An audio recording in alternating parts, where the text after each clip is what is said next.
Hello, my name is Mel, and I am going to be reviewing The Reader by Chee today. I'm super pumped to make this video. I finished it a couple weeks ago, and I have a lot to say about it because it kind of really fucking wrecked me. So if y'all follow my Goodreads, if you don't, link down below. I gave The Reader a 4 out of 5 stars. Now, I'm going to be completely real. If Archer didn't exist, this would have been a 3 out of 5 stars, but because Archer exists and he's beautiful and I love him, it was a 4 out of 5. I love him so much, and he was like a good half of the reason why I love this book so much. I am going to be giving a non-spoilers review right now, but if you stick around, if you have read The Reader, or if you don't mind spoilers, I'm going to be doing sort of an in-depth spoiler review. Okay, so first of all, The Reader is a fantasy book. It's the first book in a trilogy, and it is about this world where no one can fucking read.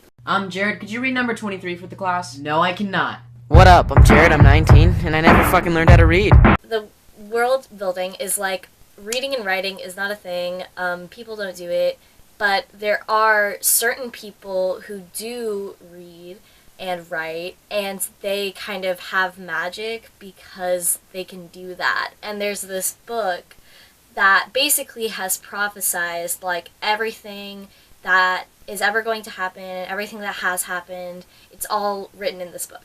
And so that's like the tea. And so yeah, it's this organization of people who are basically trying to use this book to unify all the kingdoms, but they're kind of fucking over some people. One of those people is Sephia, the main character, and it's basically just about her trying to protect the book from the organization that's going to use it to start this war. So yeah, that's the plot. I really enjoyed this world and just the world building in general. It was really, really wonderful. I loved the way that like we learned about all of the world building. It never felt info dumpy. It always came up like when it came up in the story and when it was relevant.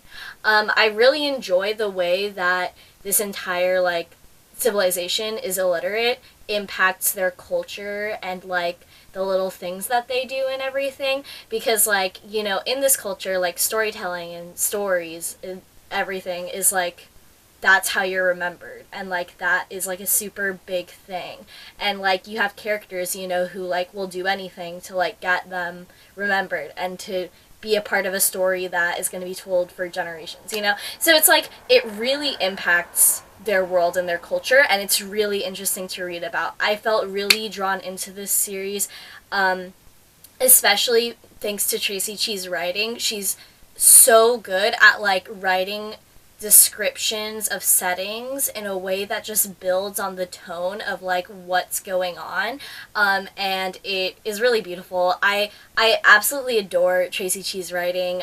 It's so good and so perfect for fantasy. Like just the way that she describes things is so perfect. I really liked the magic setup of this world, how it's kind of controlled by literacy and the ability to read and everything. I think that's super cool, and the way that it works is really, really interesting. We have a lot of POVs in this book, and so we're hearing from points of views from people who, you know, have the vision and don't know how to use it and are not part of a society that uses it, Sephia, and people who, you know, do have the vision but they're sort of like part of the organization and everything, and they're learning how to. Which is like a couple other characters. So it's really cool how we get those differing viewpoints of like someone who knows exactly what's going on because they have like teachers and stuff they're learning from, and then we have like Sephia, who's just kind of like, she's like out here, she's like, alright, I don't really know how this works, but I'm seeing shit, so yeah. And it's really, really great. I really enjoyed it. I feel like the plot is kind of where this book lost its points for me. The pacing was kind of off. And I'll go more in depth with it once I start doing spoilers and everything. but the pacing kind of didn't work for me because it felt like everything that Saphia was trying to find out, which is basically, you know, like, she's trying to find out more about the book, she's trying to protect the book, and she's trying to find the people that did some stuff to her, and so basically she's like, you know, trying to find these things out and trying to find the people who know about the book, but at the same time she's running from them. And that juxtaposition just didn't work for me. It felt at times that she was running from the plot and running from plot advancement. And I don't know. That part is kind of what lost it for me because it didn't feel like we were accomplishing anything. Yeah. So, tea aside, if you are trying to, like, decide whether or not to pick up the reader, or if this is the first time that you've heard about it, I would say 100% pick it up. It's a really great time. I enjoyed it so much. Traci Chee's ability to write folklore for her fictional world is so good. Like, she'll just, like, in the characters', like, points of view, obviously, she'll tell these, like, stories, and it's so amazing. It sounds like folklore. I would definitely say pick it up. There's a wonderful cast of characters that I really fell in love with, so, like, I say pick it up. Join the Archer Protection Squad with me. Yeah, okay. Now, I am going to be doing my spoilers review, so if you don't want spoilers for the reader, get out of this video. So, first of all, I'm going to be talking about the characters, because I have a lot to say about them, specifically Saphia. I enjoyed Saphia a lot. I had a lot of empathy for her. She went through a lot of shit. Like, her parents fucking died violently, or at least her dad did, and Nin got fucking captured, and, she's just, like, she's never had a childhood, or, like, any kind of semblance of, like, normalcy in her life. Like, that kind of fucking sucks. Like, I feel a lot for her, and, I really enjoyed at times how empathetic she was, and how much she truly just felt for everybody, and how apologetic she was about it. However, I'm gonna talk about the whole Paulo Canto ordeal real fucking quick, because that shit made me pretty fucking angry. Sephia's whole thing, like, throughout when she was just, like, alone in the wilderness for, like, a year, her whole thing was, like, I'm going to get revenge for my parents, I'm going to find Nin, I'm going to find the people who know shit about the book, and, yeah. Like, that was her whole thing. Her whole thing was just, like, vengeance. I'm going to, like, right this wrong. I'm gonna find the people who are responsible for these deaths in my family, and who are responsible for, like, capturing Nin, and I'm going to make them fucking pay. That's her whole thing. That is her whole thing. She spends a year in fucking solitude in the forest, like, basically just working towards trying to figure out the book and trying to make the book lead her to her parents, and, like, I mean, the people who hurt her parents. And, like, her whole thing is to get vengeance on this organization, on the people that hurt her, right? Okay, so what does she do when she is given an opportunity to get vengeance in the form of Paulo Canta, who is a man who is working for the organization and has also kidnapped multiple children and forced them to fight to the fucking death? He's a part of that whole thing. What does Saphia do when she can get vengeance on him and has to kill him in a life or death situation because he's trying to kill her? She cries and mourns him and feels bad for him and, like, looks into his life and, like, is like, oh, like, he helped some stray cats this one time. That's so sad. I killed him. That's so terrible. Like, Saphia. This is a man who's kidnapped, like, children and taken their entire lives away. This is the man who fucked up Archer for the rest of his life. You currently, right now, have someone who is, like, willing to die for you, Archer, who has been fucked up by this guy, like, for the rest of his life. He is going to have trauma about the shit that he endured for the rest of his fucking life. And you don't think that that kill is justified? Like, you think he deserves any kind of, like, mourning or grief or, like, remembrance of any kind? Like, no. He shouldn't get mourning. He shouldn't get you writing his name in the bar where he was supposed to be. Like, no. Like, he doesn't deserve that shit. Like, I just don't understand how Sephia can be so driven to, like, get vengeance and seek vengeance for the people that hurt her and her family and, like, seek vengeance on this whole ass organization. And then she literally finds someone who is working for the organization and has ruined the lives of countless children and has been, like, orchestrated countless children's deaths, basically. And she's like, oh, no, this is a man who doesn't deserve vengeance. He doesn't, like, how? And I get, like, her being like, I'm sad because I just killed someone. The shock of killing somebody is a lot. Like, I mean, I don't know an experience, obviously, but, I mean, I imagine that would take a psychological toll on you if you have to kill someone, and you've never done that before. But I just don't like how she treated Paulo as if he should have gotten some kind of remembrance. Like, that should not have been a thing. Like, fuck Paulo Canza. He made the decision to die when he decided to work for an organization that was kidnapping children and forcing them to fight to the death. Like, I don't care what happens to him after that. It doesn't matter that you saw him, like, rescue some fucking stray cats. Like, his death was justified. And it just got me really fucking heated when Sephia, like, grieving him and, like, really sad about him and is like, I shouldn't have taken his life away. And Archer just had to comfort her through that. Like, Archer, the person whose entire life is going to be fucked up for the rest of his life because of the things that this man, like, took a part in doing, had to comfort Sephia over the death of one of them. That kind of really messed me up. Because Sephia, like, most of the times with Archer is so good and, like, so supportive and caring, and it's so, like, healing, and I love it.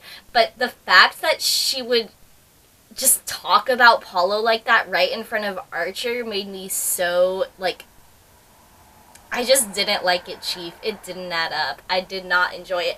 And I get that Sephia is a really empathetic character, but, like, why did she make her whole mission about vengeance and, like righting the wrong of her parents' death if she couldn't even handle killing this really awful guy?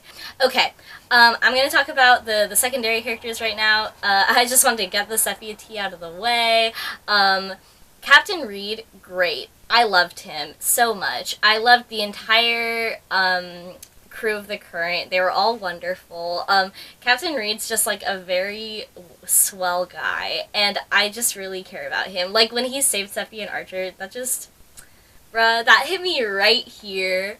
I love him. I love how the entire, like, crew of the Current just saw Sephie and Archer and were just like, time to sign the adoption papers. And they just, like, were like, these are our kids now. And, like, it was really sweet. Like, I'm a sucker for found families, and I really feel like Sephie and Archer found a family on the Current, and it was really sweet when they were doing pirate shit with them, and, like, everyone got super attached to them. It was so nice. I loved them. I loved them so much. They were having such a great time. Also, like, when they gave Archer the gift after they, like, docked and everything and they were gonna leave and they gave Archer the sword and the gun, I got so emotional. Like, you could tell how much that meant to Archer. Like, bro, I love them. I love them. I love them so much. Other secondary characters, Lon and Maria, I enjoyed them. I really enjoyed the fact that we got to watch Lon and Maria grow up, not really knowing, like, who they were, how they fit into the story, until it was revealed that they were Sephia's parents, and then we were like, oh shit. Like, that was really nice. And, like, I really enjoyed them. Every time there was a Lon chapter, I was just, like, here for it. He had a very strong voice, and it was really nice to see him, like, learn shit, you know? Especially because we were watching Sephia go through the process of, like, learning, like, how to control her magic, but it was from this sort of, like, outsider point of view because Sephia herself didn't know what the fuck was going on. But with Lon, it was like he was apprenticing. Like, he had a, he had someone who understood, who was guiding him through it, which was a really cool world building like thing to see happen. I think it's time to talk about Archer, folks. So I would die for Archer. Like, I would kill for him. I would die for him. I would give my life for him. I want to see him grow up happy. He's everything. He is so good and perfect and wonderful, and I literally love him. Like, he's the best. He's the best. He's easily one of my favorite fictional characters.